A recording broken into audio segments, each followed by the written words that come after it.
Nesse vídeo falaremos sobre segmentação de redes, quais são os benefícios e as implicações de segmentar ou não segmentar uma rede.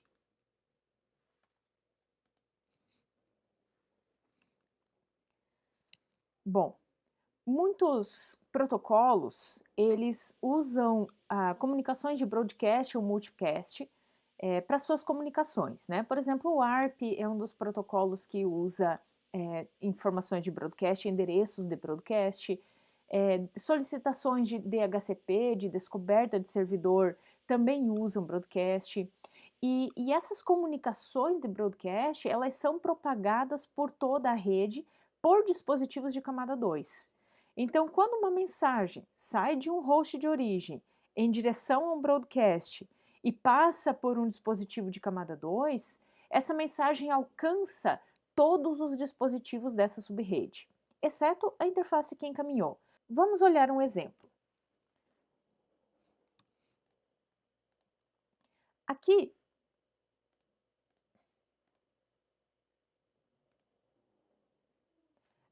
eu tenho um cenário em que eu tenho várias máquinas, 17, um pouquinho menos, algumas máquinas, e essas máquinas elas pertencem a uma mesma subrede. Aqui o espaço de endereçamento é 192.168.1/0/24 e nesse endereço todos os dispositivos são alcançáveis.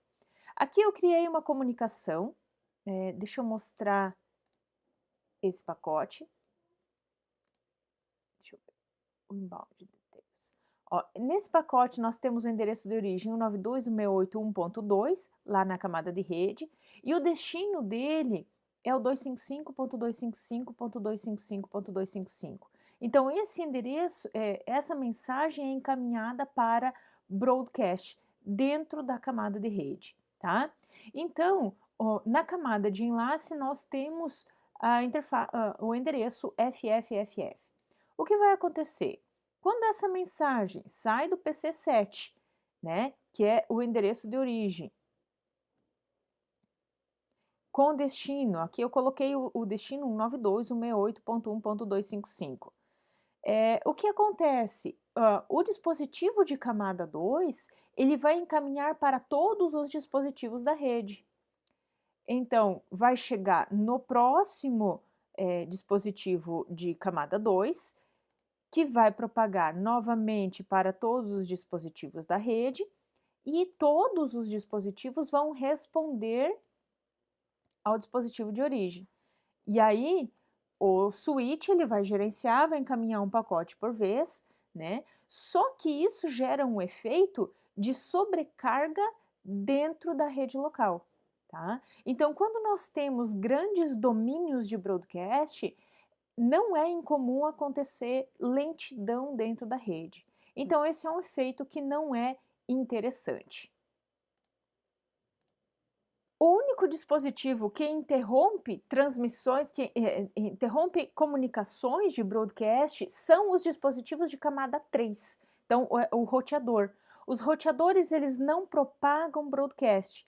Por quê? Porque cada interface do roteador se conecta a uma subrede específica. Então não é possível você conectar, ou não se deve fazer isso, conectar um roteador, duas interfaces do mesmo roteador à mesma subrede. Tá? Então eles precisam estar conectados a redes diferentes. Por quê? Porque o roteador ele vai quebrar o domínio de broadcast. E aí o que vai acontecer?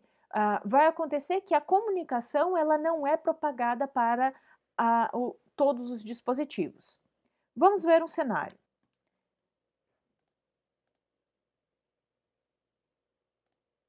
Aqui nós temos o mesmo cenário da rede anterior. O que aconteceu? Eu peguei o roteador, eu coloquei um roteador no meio do caminho e mudei esse endereçamento para pertencer a outra subrede.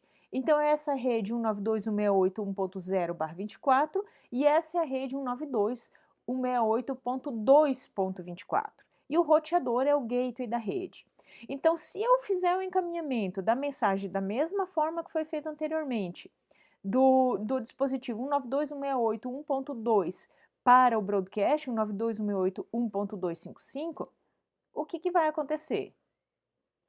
A mensagem vai chegar no switch, vamos verificar esse pacote, olha só, nós temos aqui o mesmo cabeçalho que foi utilizado no cenário anterior, então o endereço de origem 192.168.1.2 e o destino vai ser o broadcast, né? Apesar de eu ter colocado 192.168.1.255, ele coloca o endereço do broadcast padrão, né?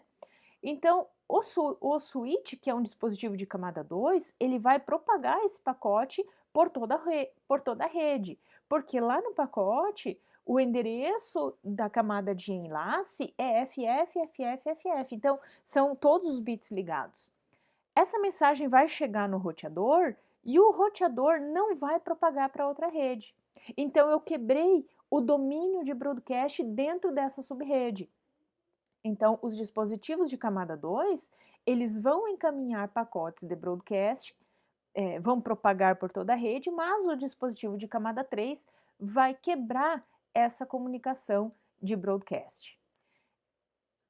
Então, é muito interessante quebrar domínios de broadcast, tá? Por quê? Porque eu reduzo os pacotes de broadcast na rede.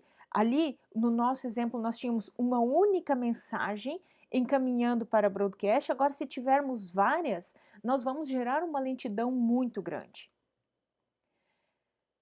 Então, quais são os problemas de termos grandes domínios de broadcast? Os hosts podem gerar broadcasts em excesso e afetar de forma negativa. Então, se eu tiver o que a gente chama de cascateamento de switches, nós vamos ter grandes domínios de broadcast. Quanto mais switches, maior o domínio.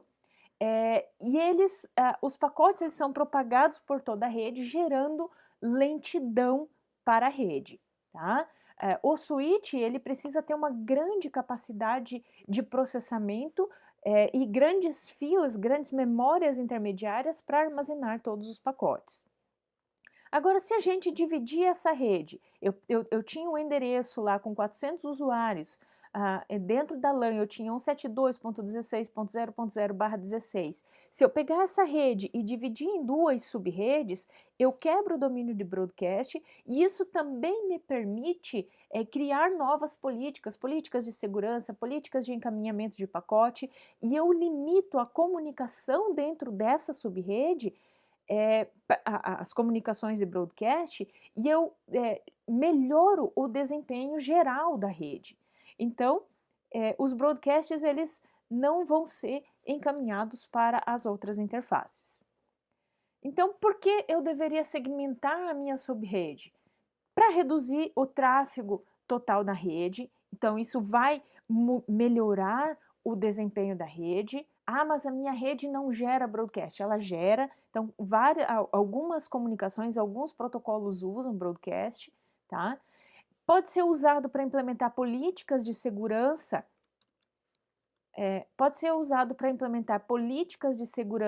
entre subredes, reduz o tráfego, reduz o número de dispositivos afetados por transmissões de broadcasts anormais, e as subredes são usadas para várias razões. Eu posso criar grupos de acordo com os setores da empresa, de acordo com a localização geográfica de um determinado grupo de hosts. É possível criar políticas de liberação, bloqueios de acessos para determinadas subredes. Então, é muito, muito interessante quebrar uma grande rede em subredes menores.